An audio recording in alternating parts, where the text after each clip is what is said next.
After a long, tiring day at work, Kenton drove home. He spotted his wife from his car through the window of his house before starting his engine again. Kenton lived in Seattle, Washington, and not too far was Rattlesnake Mountain, somewhere he had been going lately right after work. It took about half an hour to get there. He parked his car and hiked the trail to the place where he usually sat. Kenton leaned back on the bench and took out a deep breath as he loosened his tie. The mountain ranges were now shaded with colors of red as the sun set. It was beautiful, but Kenton could find no relief in watching the sunset anymore. He felt depressed. He felt broken and worn out. Everything in his life felt like it was falling apart. He couldn't take it anymore. All he felt like doing was ending it all.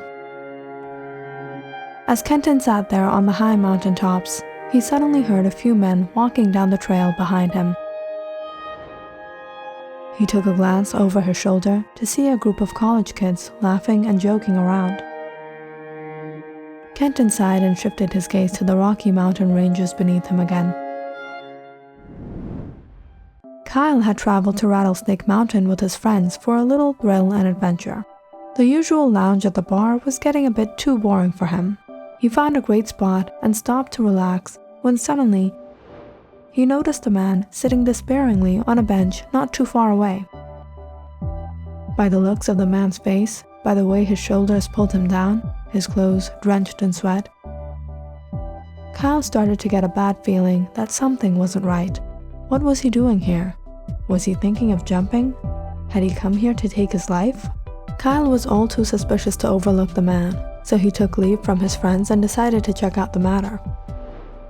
"You guys go on without me. I have something important I need to do."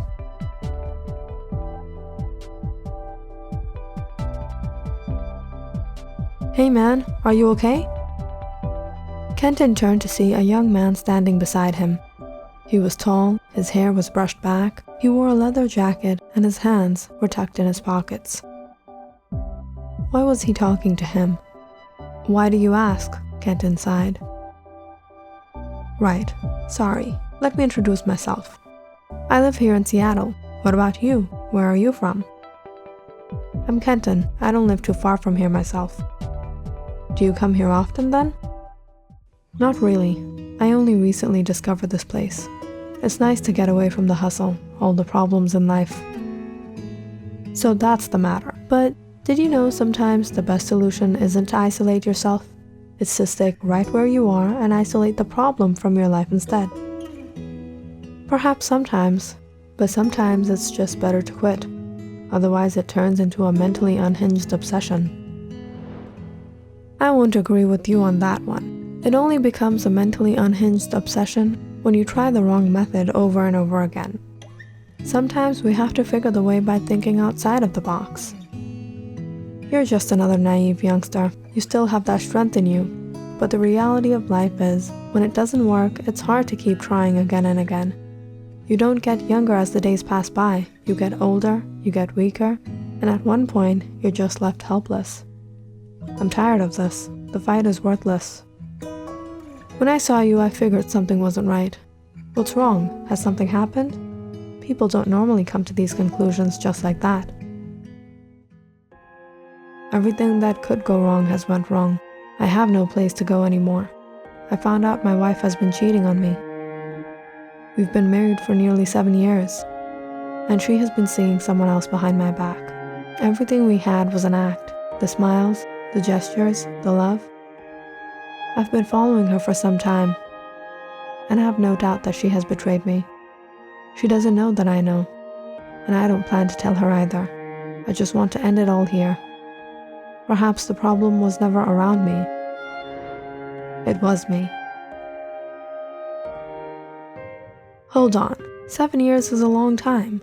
How's it that you didn't find out earlier? Didn't you get a sign? She never erased your suspicion?" "It's not that I wasn't suspicious. Sometimes I did doubt her, but I like to believe that she would be faithful. I always trusted her." "Let me tell you your biggest problem. Actually, a huge builder for most men. You all think that the girl is too good for you.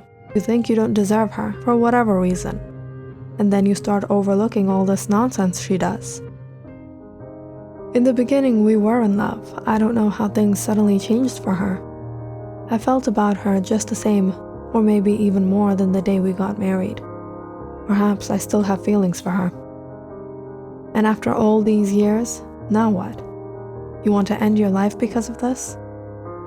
I don't know how to live after this point of my life. It's over for me. I'd rather be relieved of this life. I think you hit your head on the way up. Let's look at that again. She is cheating on you. She betrayed you. She doesn't love you. And you're gonna take your life for her? It's like punishing the innocent for a crime committed by the guilty. How does that make any sense? Why would you punish yourself for something she did? You won't understand. If things are going to be like this, then I don't want to live like this anymore. What I wanted in my life isn't going to happen. You can't make anyone love you if they don't. There's nothing I haven't done for her, and this is what I get in return.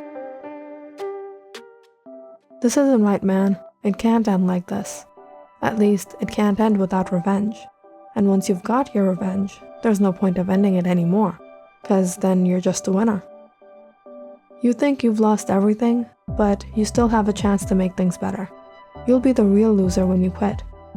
Because quitters never win, and winners never quit. Kenton leaned back on the bench. He closed his eyes and tried to think. What Kyle said was true, but there was no way he could fix anything. His life was a mess. Kenton brushed his hair back and looked at Kyle. Thanks for the advice. I appreciate it, but revenge is just not my game. Kyle felt bad for the man. He looked like a decent guy, and from what he said, not just him, no one deserved to be betrayed. Kyle took out his phone. No problem. I'll be your mentor. Save your number on my phone. We can catch up later. My mentor? Yes, your mentor. I'll help you fix everything that ever went wrong in your life. Kenton sent himself a message from the phone and handed it to Kyle. But why would you do this for me? Kyle leaned back and stretched out his arms. It's just what I do.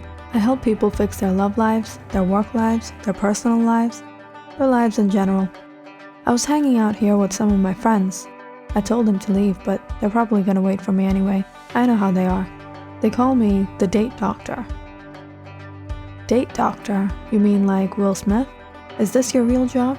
Is that even a job at all? Yeah, it is. I buy all my cool things with 100 thanks and a bucket load of golden hearts that I get in return for fixing all the drama that goes on in people's lives. Of course I have a real job. Just then, Kenton's phone lit up with a call. Who's that? The tutor wife? Yeah, it's Cassandra. Hello? Where are you? You're an hour late. Why didn't you tell me that you were gonna be late? I wouldn't have cancelled my plans. You ruined my whole day. I'm sorry, Cassandra. I'll be home in a while. Forget it. You messed up my evening anyway. I'm going to bed. Make sure you don't disturb me when you come in. Cassandra disconnected the line. Kenton sighed and put his phone away. He was about to get up when Kyle stopped him. Does she always treat you like that? Or you just don't have the guts to be the man you are? I'm sorry, Cassandra? What was that? I should have told her I was gonna be home late. Kyle shook his head. You need serious training, and I'm not even joking when I say serious. Think about this before you answer my question, okay? If she doesn't love you, if she has gone this far to find someone else and cheat on you, then why doesn't she just divorce you and be with who she wants to be with? Why has she stayed with you all these years? I don't know. The answer is pretty simple. 'Cause you have the money, bro. She hasn't left you all these years. She'll never leave you. Even if you're the world's biggest jerk, she won't leave you. Things are in your hands now. Are you gonna let her use you, or you're gonna get the revenge you deserve? Suddenly, Kenton heard someone call out Kyle's name in the distance. A young man was waving at him. Come on, Kyle, we have to get going. Kyle ushered him with his hands. 5 more minutes, I'll be there.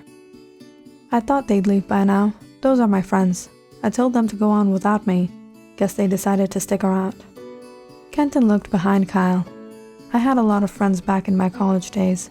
We used to have a lot of fun back then. Those were the good days. Cal patted Kenton on the back. Don't worry, we'll make things better than the old days. Trust me. And yeah, like Will Smith, but only better. Just wait and watch. Click on the subscribe button and check out more awesome videos on our channel. And don't forget to press the bell icon because you know it's interesting.